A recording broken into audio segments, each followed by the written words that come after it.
I want to go to our senior national security correspondent, Courtney Kube, to walk us through the attack and the eventual capture of Nicolás Maduro. Courtney, this attack happened under the darkness of night. We understand this was supposed to take place a few days beforehand, but because of the weather, they decided to delay it day by day, and then they decided to strike early this morning. Walk our viewers through what happened.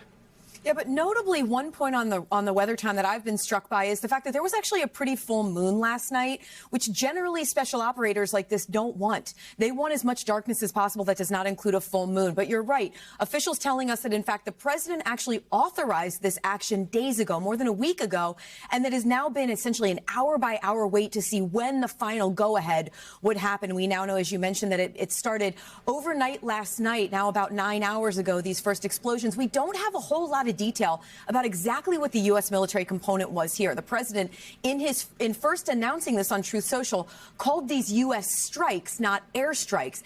A couple of the assets that we know the U.S. has in the region include U.S. Navy ships that have the ability to fire Tomahawks or T-LAMs.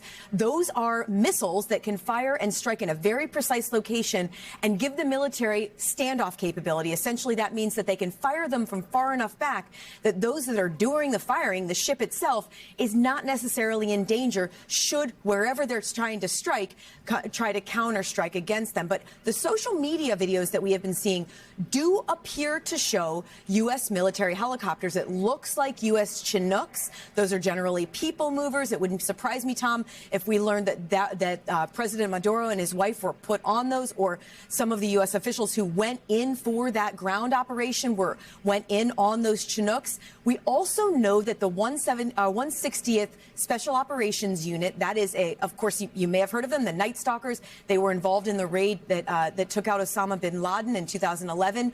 We know that they have sent additional assets to the region in recent weeks. Now, it could be that they had some of those up. They have things called Little Birds. They're small, fast, low-flying attack helicopters. It wouldn't surprise me if we heard that they were involved in this in some way.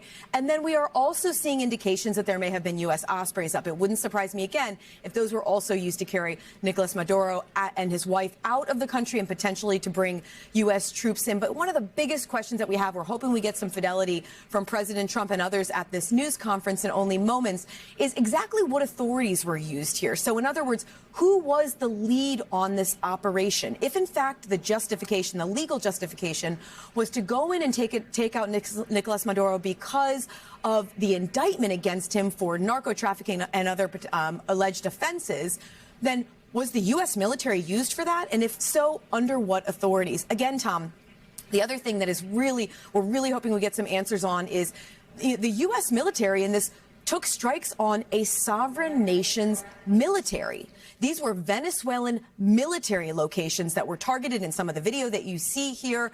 What were the authorities under which the U.S. took those strikes? Senator Mike Lee tweeting that Marco Rubio explained to him that the justification for that was to protect the U.S. officials who were going in on the ground, to make sure, essentially like a shaping operation, make sure that they made it as safe as possible for those U.S. officials to go in and take Maduro out. But what was the actual legal authority of those? Those are the kinds of questions that we hope to get to President Trump and officials this morning.